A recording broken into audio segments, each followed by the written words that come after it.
Hey everyone, I'm just going to give folks some time here to log in and then we're going to get started.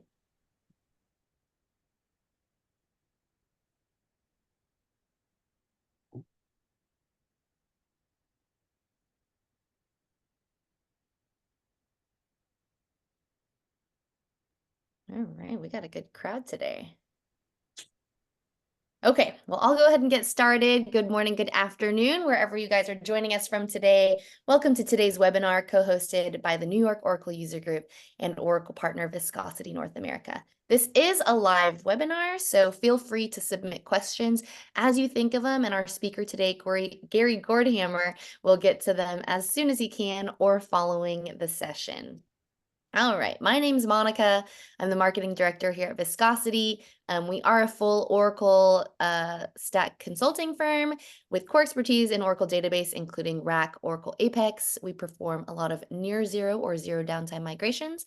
We do a lot of performance tuning and high availability projects, and we've got decades of experience in infrastructure, but I'll tell you more about us in a bit. Right now, I'm going to turn it over to Coleman from the New York Oracle User Group to talk to us a little bit about their organization. Thank you, Monica. So the New York Oracle Users Group was formed 40 years ago for the exchange of ideas, assistance, and support among users of Oracle software products. You can connect with us on X, Meetup, LinkedIn, Facebook, and of course, our website is NYOUG.org. I just want to thank Viscosity for co-hosting these series of webinars. We're in our fourth year now and going strong. And thank you, Gary, for today's webinar. And I'll be speaking a little bit about Gary in a moment. Monica? Thanks, Coleman. All right, and I'll make this brief because I see a lot of familiar names. I think we've got a lot of great regulars on today. But so Viscosity is built on these three main pillars: data, apps, and infrastructure, cloud.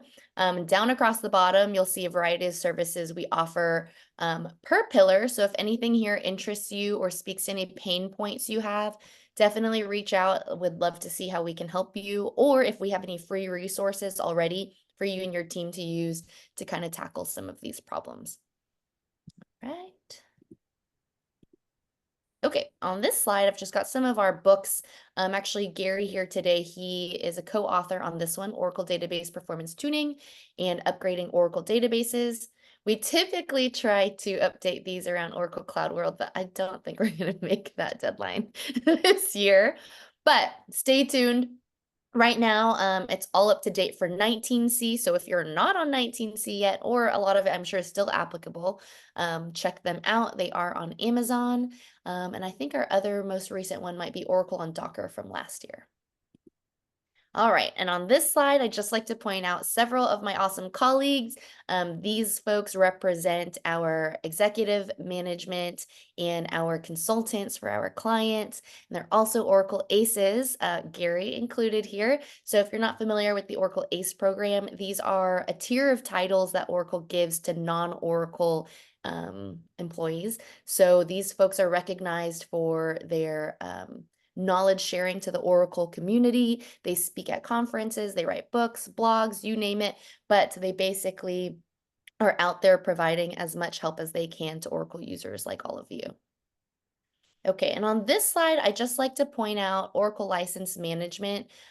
We do a plethora of services, but license management is something I like to point out because I feel like a lot of clients don't understand how easy it is for partners like Viscosity to help you manage that versus, if you're only going to upgrade or update any of your service or your products through Oracle, you don't do it as often, so it's harder to navigate, it's harder to ask for discounts, it's harder to figure out what you can get for what amounts. And partners do it regularly, so whether you use Viscosity or someone else, I always recommend it. It's just something we do so regularly that we kind of understand how the process works, and we can help you, A, pay for only what you need, B, follow up, make sure you're using what you invested in, and C, you can maybe get the best prices and rates that Oracle can offer you. All right, and then the only thing I have left is orapub.com. If you've not been there yet, hopefully you have. This is where Viscosity houses all of our webinar recordings and slide decks. We also put slide decks up from conferences that the guys go to. There's training options on there. There's a lot of cool stuff. There's something new called Surfer Shane. Surfer Shane is our Shane AI tool. He knows all about Oracle performance questions, so check him out. But yeah, head over to Oracle or aurapub.com and set up a free membership if you haven't already. And these things will be there as well as at NYOUG.org. Alrighty. And other than that, head to events.viscosityna.com to sign up for more webinars or see if we're coming to a city near you. If you're going to be in Vegas for Oracle Cloud World, I'll be there as well as Gary. We'd love to see you. We do have a private party there, so just ping me separately or respond to one of my follow-up emails, and I'd love to get you an invite. Alrighty. With that, I'm going to turn it over to Coleman to introduce Gary to us, and then we'll get started. Thank you, Monica. Gary is a managing principal consultant at Viscosity North America. He spent much of his career focusing on the enterprise application landscape and business process digitization. Gary's technical experiences range from Oracle E-Business Suite, middleware, database, and related technologies for the past 29 years. His professional background covers many industries, including healthcare, manufacturing, utilities, and government. He's an active member of the Quest IOUG database and technology community, serving on the advisory board. Gary's an Oracle ACE Pro and frequent presenter at Oracle, Open World, and user group conferences. I want to thank Viscosity for co-hosting these series of webinars for the past 4 years.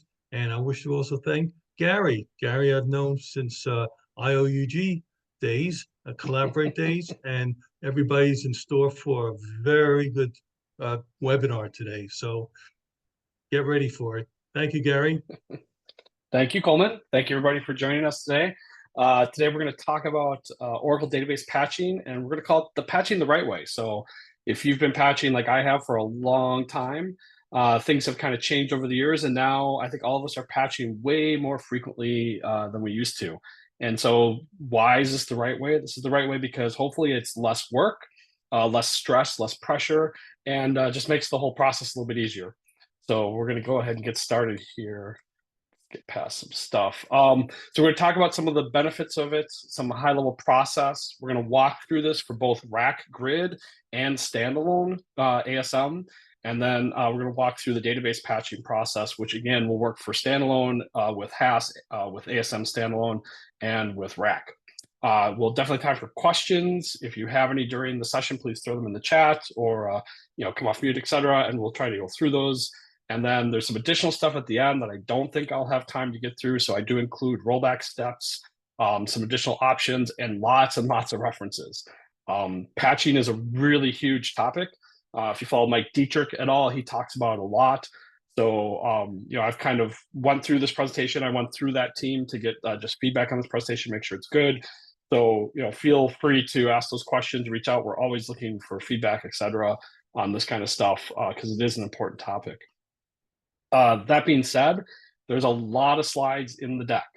I'm probably going to go quickly through some of them, but I wanted to make sure all the commands and examples of running them are in the deck. So when you get this, you'll have actual example, syntax, etc., that you can walk through, but I'm probably not going to go through every one of those slides in detail just for brevity of time. So again, please keep it interactive. I love getting questions. I love feedback. This is my first time on this presentation, so I always take feedback seriously and adjust things and update and add what might be missing. So thank you very much. Okay, so why do we patch? It's pretty important nowadays to patch, right? I think it's pretty frequent. Security teams like that patch came out yesterday. When is your plan to apply it, right? As soon as it's out, you need to do this. So that's kind of that first bullet, security updates, right? We're really, really worried about security updates. But there's lots of other good reasons to patch, right? There's lots of fixes. If you look at this graph from Oracle, you can see in the versions, like, you can see that big spike at 1911, 1,100 fixes, right? Changes to the database. So there's just lots and lots of changes and things coming in. Some of that now also includes what are new features, right? So Oracle's been backporting some really cool features back to 19, such as, automatic SQL plan management came back to that. Some of the SQL capture stuff, automatic SQL tuning sets came with this. Some of the features like not centrally managed users. It's the one with Azure integration, Azure AD integration for user accounts, etc. A lot of these things were backported to 19C, which is great.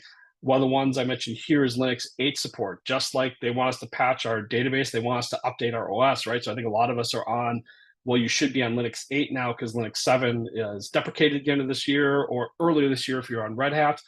So obviously that Linux 8 support was not in 19.3, the product that came out over 6 years ago now, right? So we need to patch to have those kind of features too. Perl and Java updates in the Oracle Home, OJVM updates, time zone updates. So there's lots and lots of reasons we need to patch. Along with patching, because we do our RUs quarterly, I always recommend make sure you're looking at Mosnote 555.1.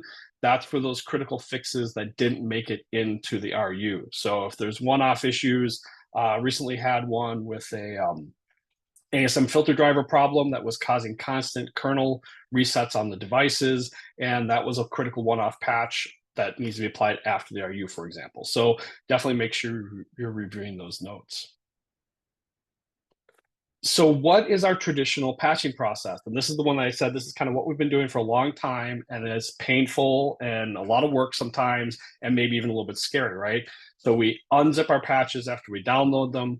We hopefully back up our Oracle Home, our software, whether it's the Grid Home or the database home. We bring down our databases. So this is when the outage starts. We then first have to patch, roll back our previous patches, right? So if you're on 19.18 or 19.19 and you're applying 19.20 or 21, the first thing you have to do is roll back those previous patches. OPatch will automatically do this, but sometimes you have to manually roll back, especially one-off patches. Maybe that one-off critical patch that is included in the next one has to be rolled back. Then I can apply my new patches to that home. So while all this is going on, my database is down, et cetera, while I'm doing all of this patching work. And I could, at this point, run into issues, right? I could run into conflicts. This may be like in my dev environment, the first time I've applied all these patches together. Do I know they're going to apply okay? Then I can bring up my database and run data patch. Data patch can be applied online. So just so you're all aware, in 19, data patch is 100% certified to be run while your database is open. You may run into small issues where something goes invalid and it'll revalidate, et cetera. So, on really, really busy systems, you might want to be cautious about that. But in general, data patch can be run online while the database is open and in use. If you choose to run it, with the app down, then obviously after that step, you would open the database. And here's where our outage ends. There's a lot of steps in here and a lot of things, when I look at steps, I always think, well, what can go wrong, right? And that might extend the amount of time I have to do this during my outage. So there's a lot of pieces in here, especially that rolling back and applying patches where things can go wrong, right? Then after we've done all this, you should be going back and running OPatch to clean up the Oracle Home, right? So cleaning up some of the patch storage that's been used from previous patches. So hopefully, again, this is kind of what we're used to, is what we've been doing for a long time, but this is not the best way going forward. This is not what Oracle is recommending for 19C, and it's not what you're going to see with 23 AI patching, right? So they're recommending what's called out-of-place patching. So hopefully this all is pretty clear. I think we've all done this numerous times, so and maybe don't like it. So let's talk about what the better and future way is. So out-of-place patching. Just like before, we're going to unzip our patches, but we're also going to unzip a fresh Oracle home, okay? A brand new Oracle home. We're going to run installer and patch that new home just to the version we want. We don't need any of those older patches. So if I'm going to like 19.23, I'm going to unzip the home and apply the 1923 patches right away, right? I'm not going to go 1921, 1922, 1923. I'm just going to apply 1923 and its one-off patches. All of this done while my database is still up, right? I'm doing this to a new Oracle home. Once I'm ready to take that downtime, I'm going to run AutoUpgrade and I'm going to switch homes for the database. For rack or for has, for the grid home, the process is the same. I don't use AutoUpgrade for that home. There's a grid command I use, and I'll show those in the slides, but similar process. So I'm going to stage my new software, patch it while everything's up and running, And then only during the outage, I'm going to switch between the old version and the new version. Okay. And then I open everything up. So all this busy work of patching and unzipping and making sure things are applying correctly is done while everything's up and running. If I have any issues, and I do these very, very frequently, I run lots of these all the time. I'm always testing new RUs and testing things that customers ask me, et cetera. So what if I unzip and I do something wrong with that home? I don't get the patches I want. It's very straightforward. I deinstall the home and I start over, right? Previously, if I had a patch conflict or something go wrong, I had to sit there and play with that home, deinstall a patch, install another one, et cetera. If anything goes wrong with this, that home's not in use. I can just wipe it out and start at step one again. And so it's a much cleaner process to deal with. I'm not rolling back any patches, right? There's no rollback step. And AutoUpgrade does a lot of that database work for me. It checks to make sure things are healthy. It checks to make sure all the pre-steps are run. Do you need to run dictionary stats or system stats? Do you need to run the time zone update, et cetera? AutoUpgrade takes care of all those things for you in the database world. And we'll talk just a little bit about that in a couple slides. And then finally, the binary patching is much faster on this new home. When you're running just the patch you need, the actual process of relinking and patching a home takes less time. And in my experience, less space, right? So here's an example at the bottom real quick.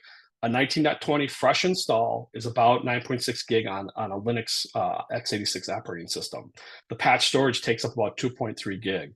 On a 1920 home that I've patched 3 or 4 times, I've got 22 gig of patch store, or 22 gigs total, with 13 gig of it being patch storage. So just not having to manage that home with all those patches coming and going even saves space. So really, this is, to me, a great kind of step moving forward for ease of use, less pressure on what I'm doing during my outage, et cetera, for patching. In the long run, less space, right? So you're saying, well, now I have to have 2 homes. That takes up more space, but in the long run, if you're patching every quarter, you're going to be using that space up really, really quickly anyway.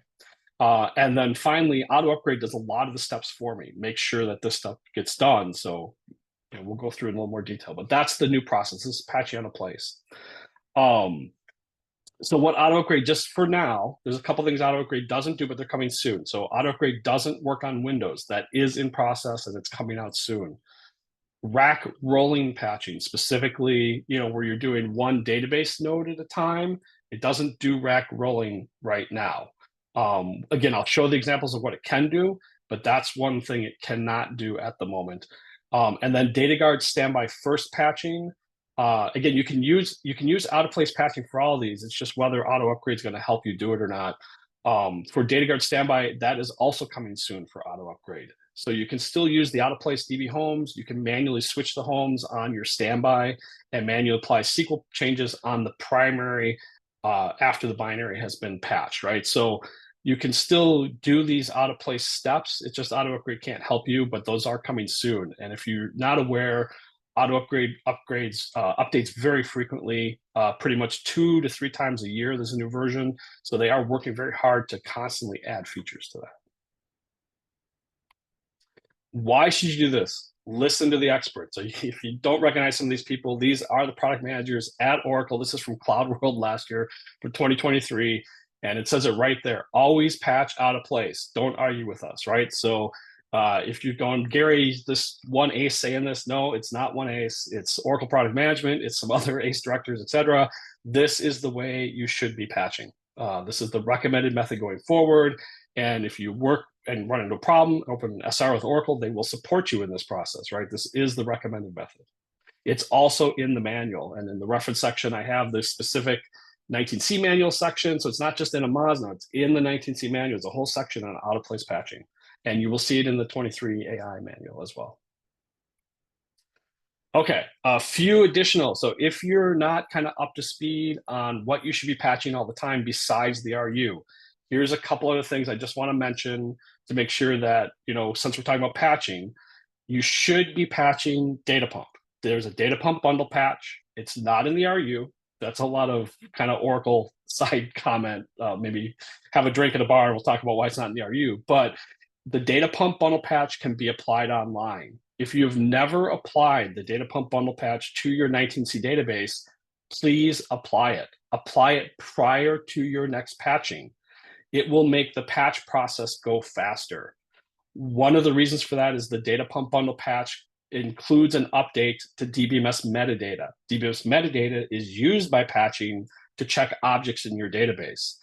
There are some major fixes for that that make it go much, much faster. If you don't have that patch in place, it can dramatically increase your patching process, the amount of time it takes for data patch to run, et cetera. So go look at the notes on data pump bundle patch. They're in the reference section. You can apply that online without taking downtime. You can actually apply the patch to the home and run the SQL to do the data pump update without taking any downtime. The only thing that you can't be running while you're running it is an actual data pump job. As long as no data pump jobs are running, this can be applied. Second is the OJVM patch. Obviously, if you have Java in your database, this is also critical to be patching on a regular basis. There are numerous security vulnerabilities there.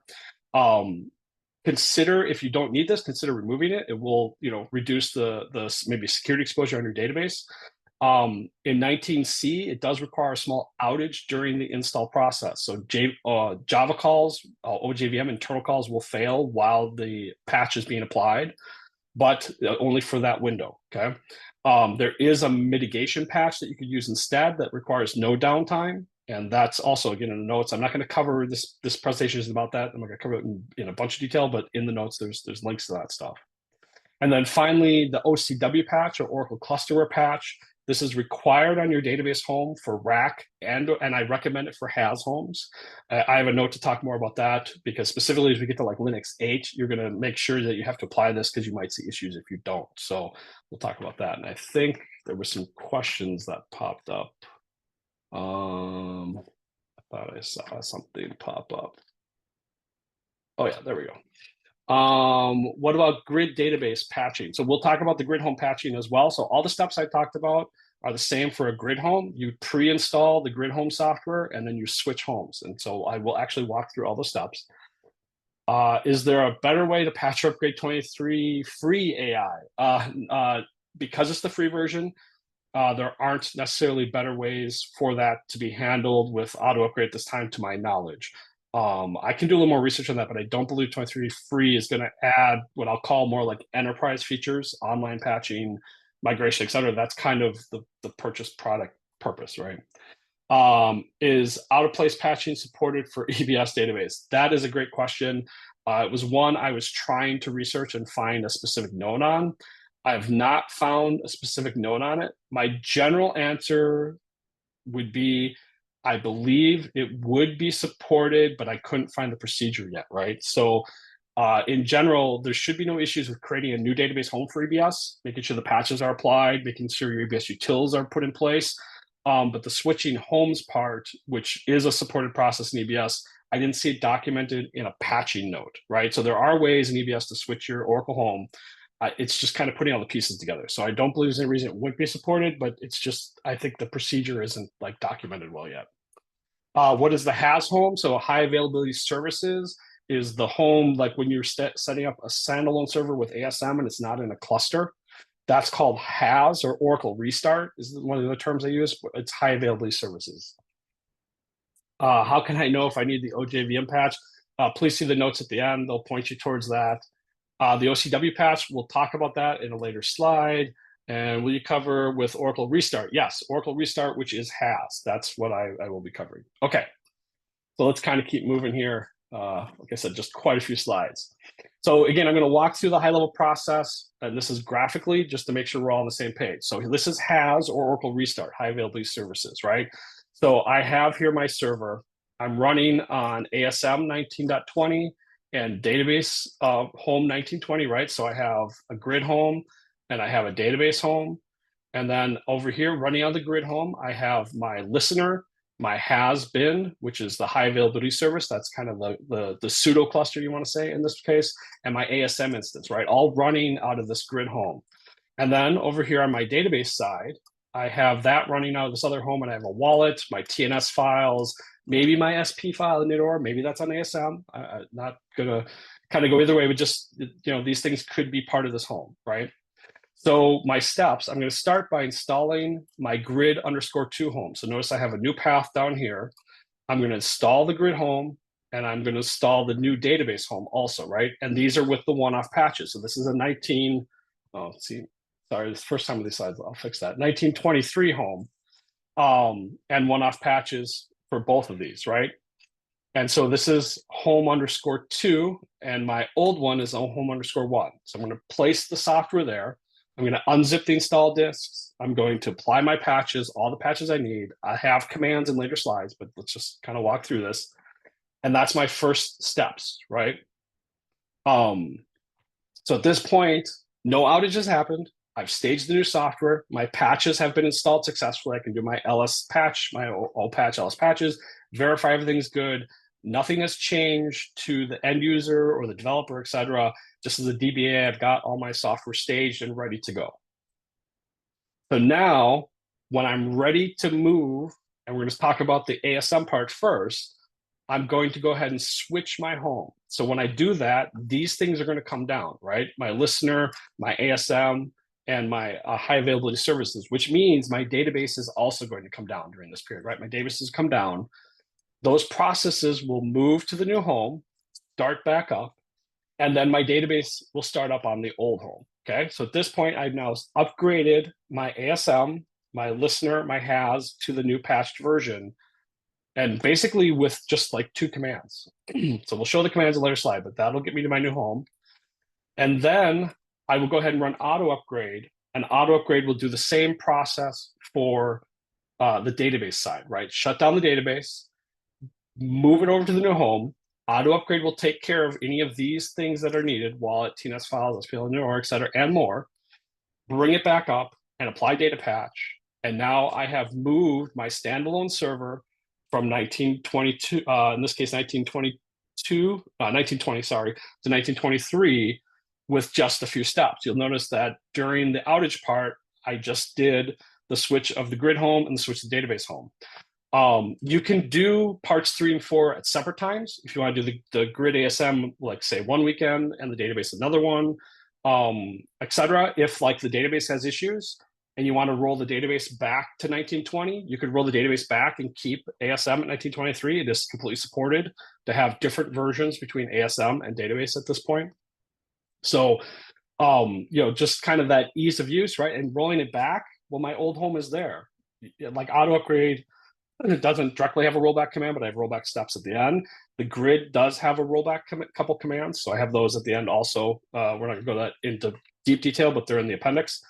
So a lot easier than if I had to roll back my patches again in the old way. I've patched my home. I'd have to remove it, maybe restore it from backup, maybe unapply and reapply and do a lot of work, right? So again, this is much, much easier to deal with. Okay, let's see what questions we have over here before we continue. Any caveats when switching ASM HAS and database in the new Oracle Home 2? Caveats, not too much. Again, like AutoUpgrade takes care of any config files, etc., that are in your Oracle Home. If you're using read-only Oracle Homes, then you don't even have to worry about that. But if most of us are probably still using homes where we keep things in network admin, etc., AutoUpgrade does all that. AutoUpgrade also does all the pre-checks and post-checks during the upgrade process.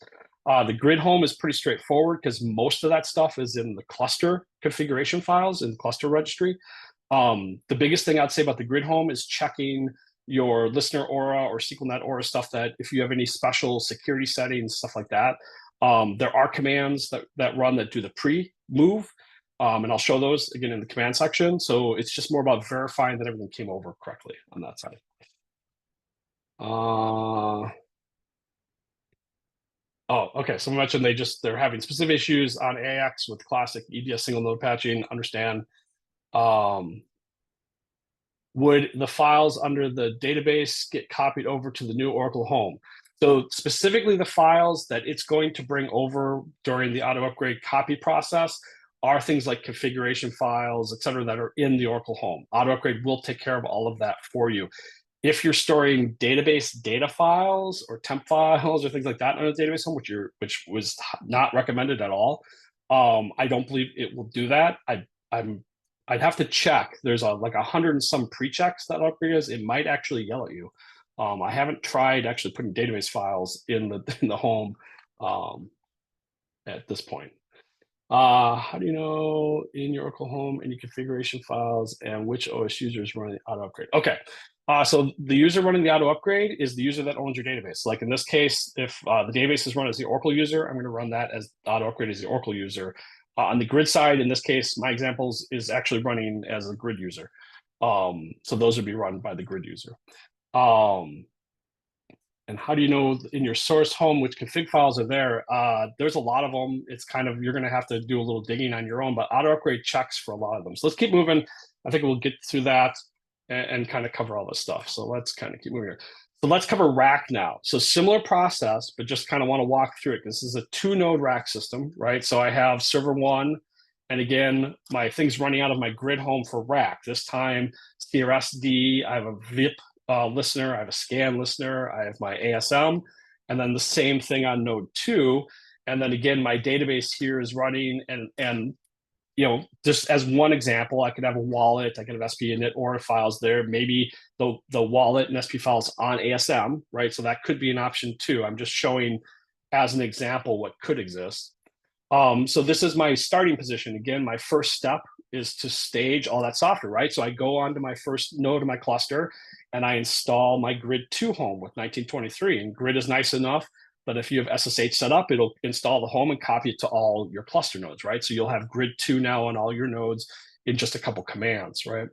The same with the database, right? So if you have SSH set up correctly, when you install your new database home 2, it'll copy it to all your nodes. This is 2 nodes. If I had 5 nodes or 8 nodes, the commands will take care of that for me. And now I have my new software stage on all the nodes of my cluster.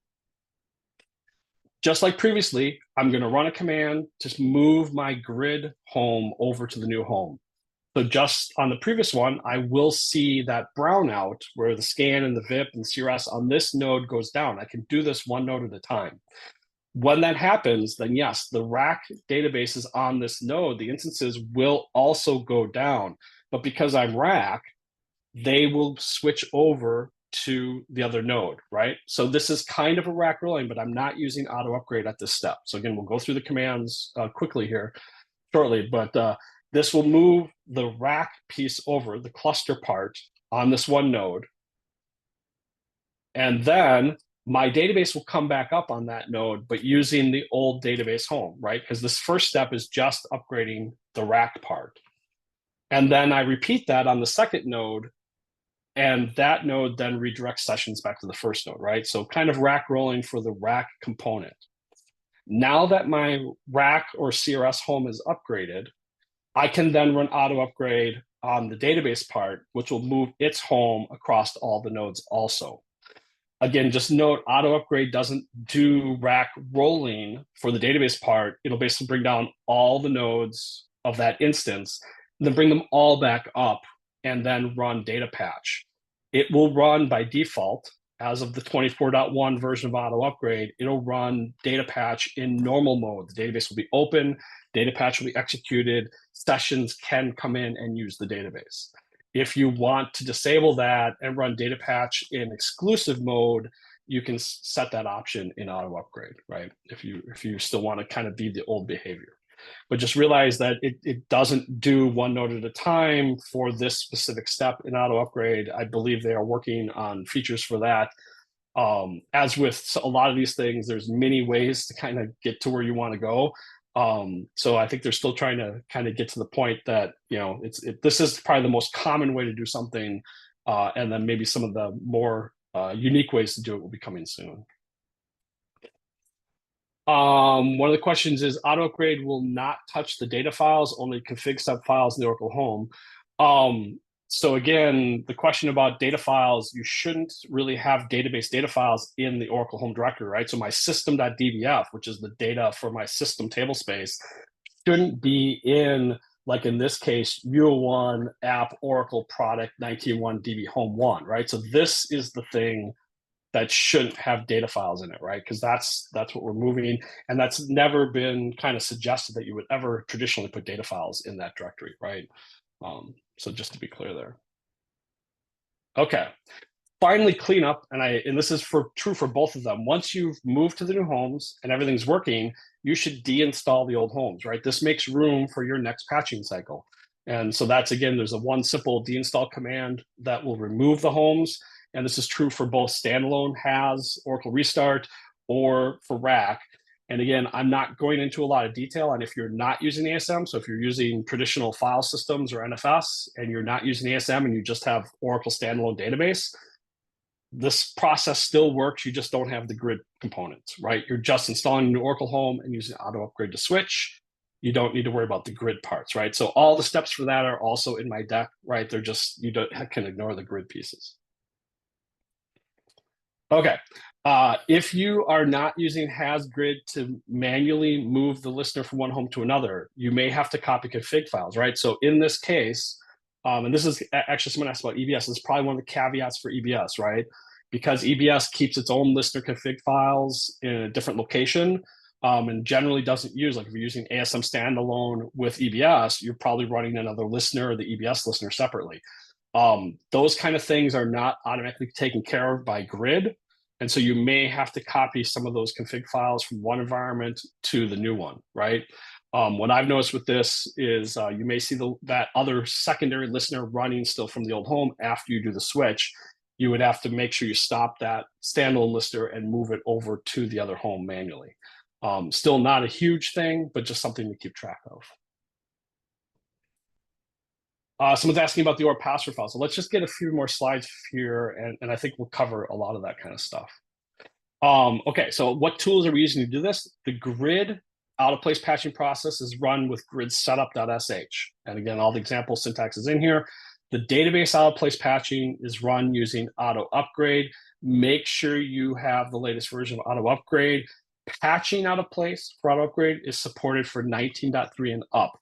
AutoUpgrade can be used to do lots of other things, upgrade your databases from, I think, all the way back to 11 up to 19 and 23. So AutoUpgrade itself supports older versions for many other features, but for patching out of place, it's 19.3 and up. And the target Oracle home must already be patched for AutoUpgrade, right? So notice that all my steps start with, like if I'm patching to get to 1923, my first step is to install a 19 home and patch it to 1923 before I run AutoUpgrade. So AutoUpgrade is not applying patches to the binary home for you. AutoUpgrade is helping you move your database from one home to another. Okay.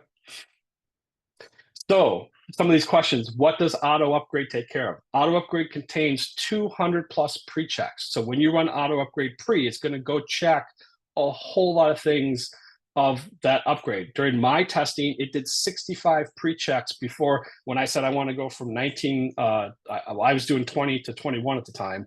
It did 65 pre-checks to make sure. Additionally, what does it take care of when you switch the homes? It runs data patch. It checks your CRS HAS database home definitions. It updates your OR tab. It moves anything in your network admin over. It moves anything in the DBS directory, init file, SP file, password file over. It runs UTL fixtures. So if you didn't know this, there's directory objects in your database that point to your Oracle home to do things like look stuff up like patch inventory. It runs UTL fixtures so that those get moved to the new Oracle home. It runs utlrp to recompile objects. It updates or finds and moves OR NFS tabs if they exist. It checks for messaging gateway configurations. It checks for database gateways or DRDAs. It checks for external CTX files that might need to be moved. It looks for external proc and ODBC settings that might need to be moved. It fixes objects and data dictionary statistics as needed. And it can optionally create a guaranteed restore point. So why are they recommending we use AutoUpgrade? Does your current patching plan include checking all this stuff, right? So this is why Oracle is saying, we want you to use out-of-place patching. We want you to use AutoUpgrade because they're putting all these steps in there for you. You don't have to manage this on your own and then find out that you missed a step or didn't cover something. They're making sure the tooling covers all these things for you. So this is why they want you to move to using AutoUpgrade and why they want you to do out-of-place patching. Is AutoUpgrade mandatory for out-of-place patching? AutoUpgrade is not mandatory for out-of-place patching, but it is highly recommended, and here's why it is highly recommended. Okay, I think I'm doing good on questions. I'll pause for 1 second. We got 20 minutes left. Okay. So let's walk through the commands. I've got like 20 slides of commands. I'm not going to dig deep into them because of that, but I just wanted to walk through so you guys realize the slides has all the commands in it. The slides are available after the session. Mock is getting uploaded, I believe, to the New York user group site and also to ORPub. So feel free to grab them there. So again, our high-level steps: unzip the install media and apply the one-off patches, install the home and apply the patches, start the outage, switch your grid homes, and then deinstall the home. So we're just going to do the grid steps first. So I'm going to make my grid 2 home. I unzip the install media. I remove the opatch directory and I upgrade opatch, unzip opatch right into that grid 2 home. I don't need to back this up, right? Just realize why are we trying to make this simpler, right? If something's wrong with opatch, what am I going to do? I'm going to remove that directory and unzip again. There's nothing I've committed here that is a problem, right? So I just remove the opatch directory, put the newest one, and that's what I need. I unzip my RU. This happens to be the grid 21 RU right here. And now I'm ready to go to the next step. So my software is staged and ready to go. I now need to install the home, right? So this is the part that puts it into the inventory and applies the patches, right? So if I'm doing Linux 8, I need to export this one option. Otherwise, the grid setup or run installer will have issues on Linux 8.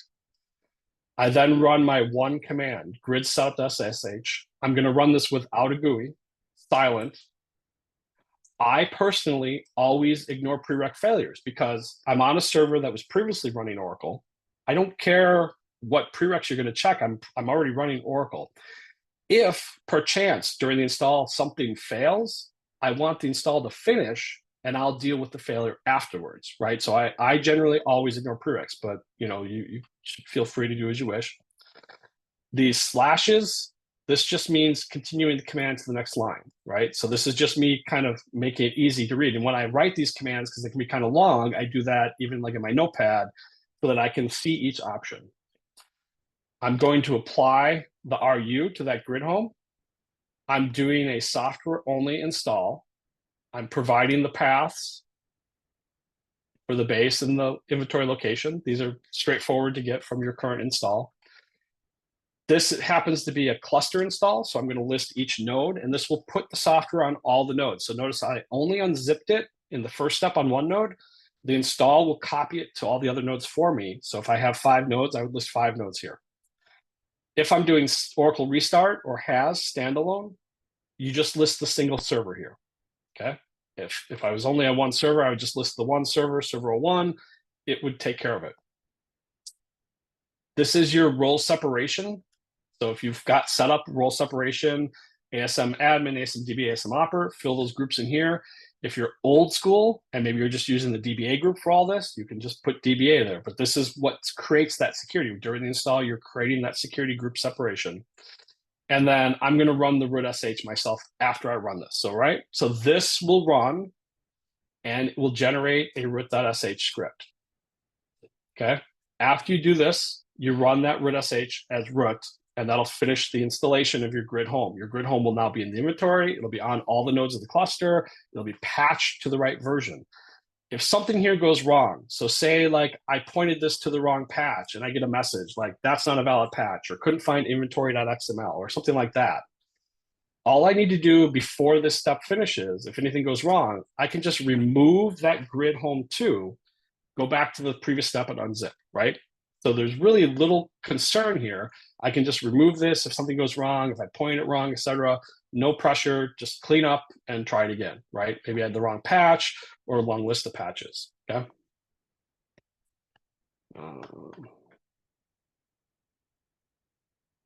Okay, the question is, would this patch have to apply one-offs for the OCW patch? Because this is the grid home, the grid RU, and we'll cover this in just a little bit when we talk about database, the grid RU contains the OCW, so I do not have to apply additional one-offs for the OCW here. If you do have additional one-offs you want to apply, you can have those here. So like if you go to the 555.1 node and there's a critical additional patch like that ASM filter driver one I mentioned earlier, you can put that as a one-off on here. So there are ways to apply as many. And the database example will show more of that. So I'm going to kind of keep moving to keep going on here. So once I'm ready to switch, right? So the root SH has been run. This is maybe now the evening or the weekend or whatever, and I'm ready to switch my grid home. I'm going to export this for Linux 8. I'm going to set my Oracle home to the new home, and I'm going to run this grid setup.sh switch grid home. And I'm going to run it on one node at a time, right? So notice I'm using an external variable here to say my current host name. So this either for rack or has, same command, would let me switch one. Oh, I'm sorry, no, this is for rack. Sorry, this is the rack. Has the next one. Switch one node at a time. Okay, this will generate a root SH, and then I run that root SH, which will actually do the switching. The only thing I noticed here was if you have an ASM entry in your Aura tab, which most of us do, you'll have to add it back. For some reason, it takes it out. You have to add that back up. You then repeat this on each node of the cluster, and you've now switched homes. For high availability services, the commands are just slightly different. You run a pre-patch command. This needs to be run as the root user. And then you run the post-patch command, okay?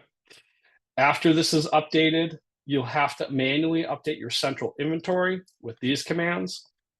This just changes which CRS home is set as active in central inventory. I don't know why they don't include this in the other steps, but this is the has method. Again, it's only a couple steps. It's not too hard, but these are the steps to switch homes on a standalone as opposed to the rack method. Once you have switched, and this is the same for has or CRS, you can query the CRS release patch and see what version your cluster has been upgraded to. Okay.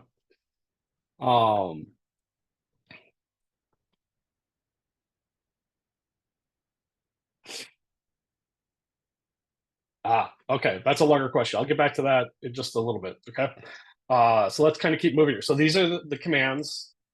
Afterwards, make sure you clean up your grid home. So in this case, I installed grid 2. I switched to grid 2. So I'm going to want uninstall grid 1. So I'm going to run the deinstall command.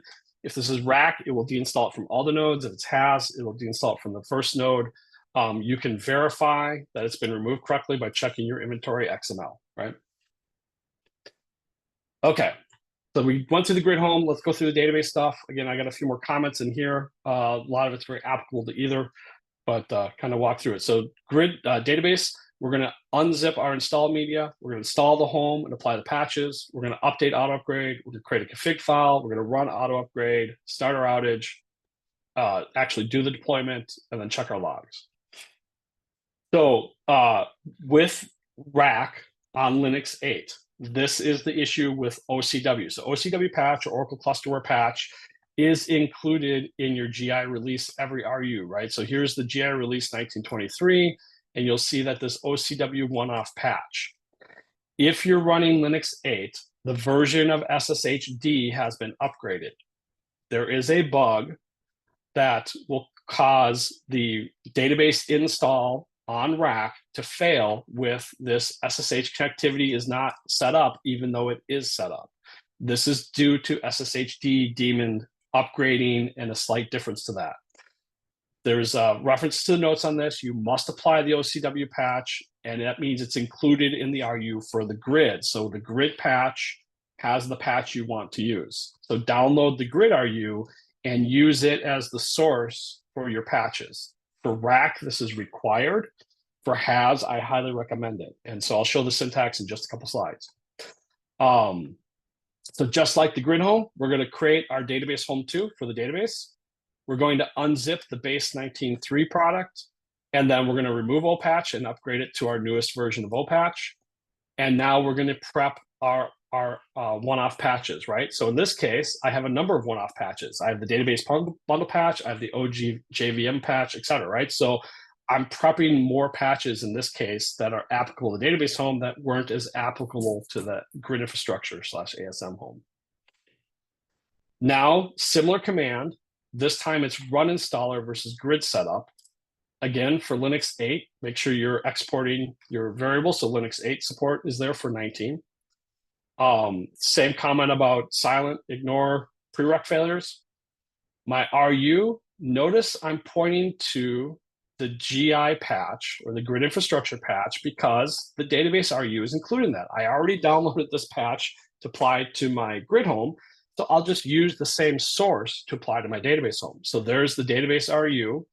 And now notice my list of one-offs. So I have the OCW patch, that's right here, also coming from my grid infrastructure RU. Then I have the database bundle patch, which you should be patching every time. Keep your database data pump up to date with every RU. And my OJVM patch, right? So all those one-offs are applied right here.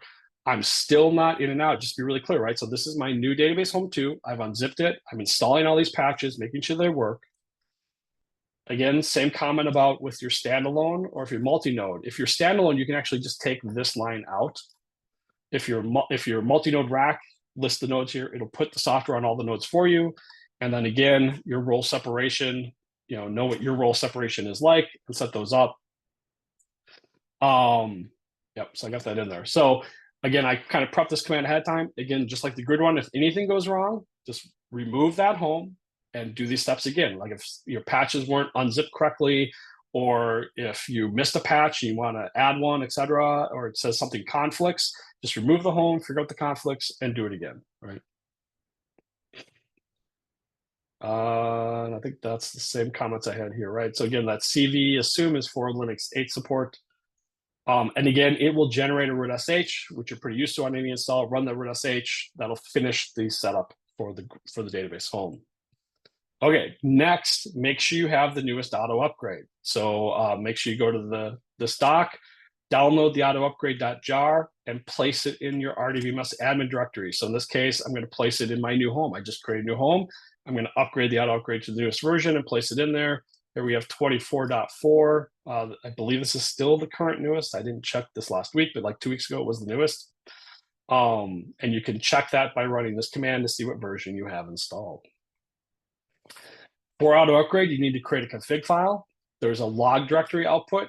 Just note that every database you're going to run AutoUpgrade against, you need to kind of create a new log location. As you move through the steps of an upgrade, they all go to that same log, but when you start kind of a new set of upgrade work, then you need a new log directory. I usually just rename this directory. Once I did the last one, I'll make rename it so that the directory is empty again.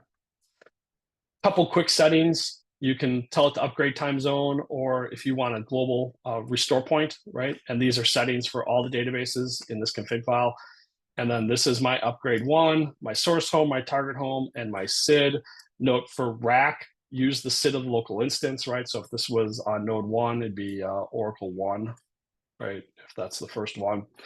You can put multiple databases in here, et cetera, all the same auto upgrade kind of stuff, but just for patching purposes, this is the minimal of what you need. You don't need a lot of settings just for patching. You're just really providing an old home and a new home.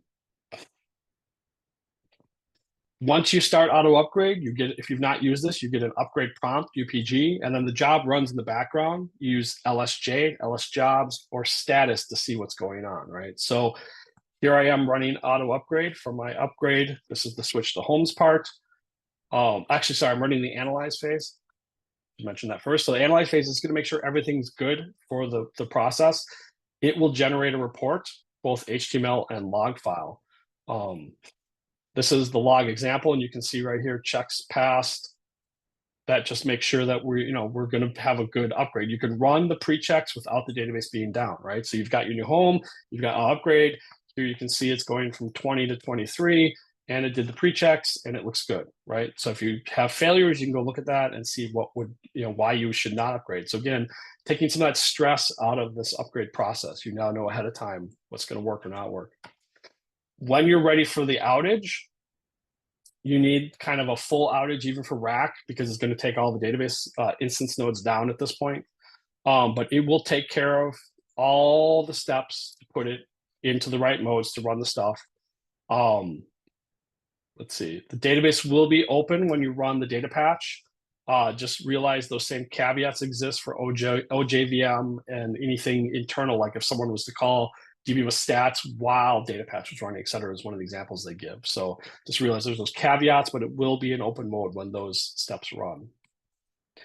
Once you start the deploy phase, so here's the deploy phase, again, using LS job to watch it, you can see what step it's on, what's executing, how long it'll take. These are the steps like for auto place patching. So there's setup, pre-upgrade, pre-check. So you can see it's on the pre-check step.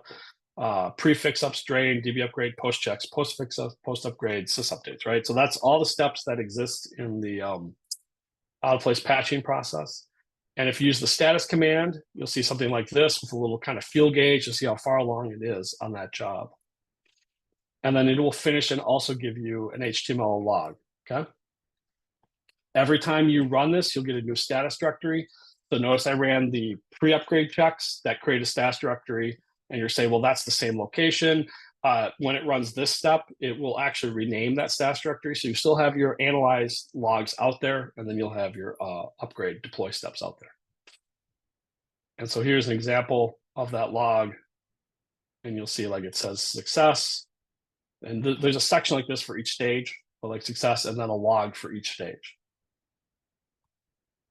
Finally, you're going to want to clean up those homes to make room. So you export, again, for Linux 8. This is kind of a constant Linux 8 comment. And then you run the deinstall. So in this case, I'm going to deinstall home 1 because I've now switched to home 2. You'll get some quick checks like, do you want to continue? It'll do some checks things. I abbreviate a lot of that, but then it'll remove the home. And like in this case, it's removing it from 2 nodes of the cluster. And this is the same, the deinstall, like this is the database home for the grid home. It's just grid home, deinstall, same command, just from the grid home. Okay, so we're doing pretty good. Let's see what other questions I can answer here. How would you update JDK? Same methodology for the JDK and the grid home. There's a one-off patch. Same time, our Perl, I think, is separate now, and JDK is included. I always get the backwards. One of those is included in the RU, and one of them is not, but you would just put that as a apply one-off option on the command for that patch, and that would do the JDK. There's also a really good question about switching homes with OEM. My recommendation for that would be using the EM CLI after the switch homes to update the home name for the target. That would be my recommendation for that. I believe it will rediscover the home, but I don't recall if it's immediate. If you want it to be immediate, I think it will rediscover the home after a period of time. But if you want to be immediate, I would use the EM CLI. I can look into that and add that as a future slide for sure to make sure we have that in here. If you forget to deinstall, can you do it later? Yes, you can deinstall it anytime. So say I patched this Sunday and I want to run all week and make sure things are good. I can do that. And then say next week it's good, I can deinstall that old home. Or say this week we have issues and we decide we're going to roll back. I can shut down the database and I can roll back. So just so you know, the rollback steps are in the appendix here. Again, they're not as clean because AutoUpgrade doesn't do the rollback for you yet, but they're not horrible. Because in theory, all those files that copied to the new home are still in the old home too, like your wallet and your TNS files, et cetera. So there is less to worry about to some extent. But the steps are here for rollback for database, whether it's HAS or RAC. And the same for grid. Say your grid had issues after you did upgrade to 1923 and you want to roll it back to 1920 or 21 to that other home. Here's the steps on how you do that before you would deinstall that other home. And then lots and lots of references. Let's see what other questions you guys have. Do you have the pseudo list for grid switching? I don't have it specifically spelled out, but all the commands are here. So let's go back to the grid pieces. For HAS, you can see these need to be run as root. So it's the root HAS script needs to be in your pseudo list. And then the root.sh in that directory has to be in your HAS, right? And so if you have, like, say you always do grid 1, grid 2 as your 2 homes, those was what, and I've done this for a customer, that's what you put in your pseudo file, is grid 2 / root.sh, grid 1 / root.sh. And then they're always switching, cleaning up the old one and switching back and forth between them, right? So that's pretty straightforward to have in your pseudo file. Any comments on auto-place upgrade for standalone database on Windows platform? Okay, so auto-upgrade on Windows does not currently support switching homes. It is in development. It's coming at some point. They will, of course, never commit to an exact date. But if you kind of go back here, you could do this stuff manually, right? So a lot of this you can do manually. You can create the home on Windows manually. You can move your config files over.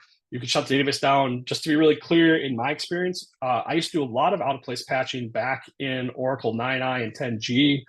Oracle kind of used to recommend some of that, and I'll say they kind of recommended away from it in 11G and 12. It's not like it wasn't supported, it just was a different way of doing it, right? A lot of people I know have done out of place patching for many years. What's nice now is using the auto upgrade tool, and then specifically like the grid out of place patching is new.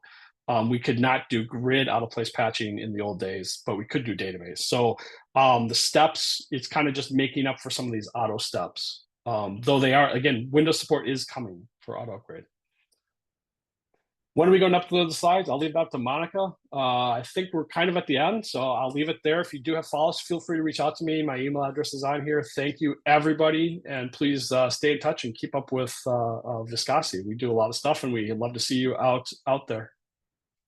I can get to the end of my deck. Too many slides. There we go. Awesome. Thank you so much, Gary. Yes, we'll get the slides up as soon as we can. It's normally the video rendering that holds us back a little longer, but look for an email from me or from NYOUG, and then you can always go routinely look at nyoug.org or aurapub.com. So we'll send some follow-up emails when it's all ready, but otherwise, thank you so much, Gary. You had a lot of great questions today, which we love. It was great. Thank you. Yes, thank you so much. And Coleman, Rob, thank you guys, as always, for partnering with us. We look forward to the next one. Absolutely, Monica. Gary, Awesome. thanks, Take care. Bye-bye. Bye, everyone.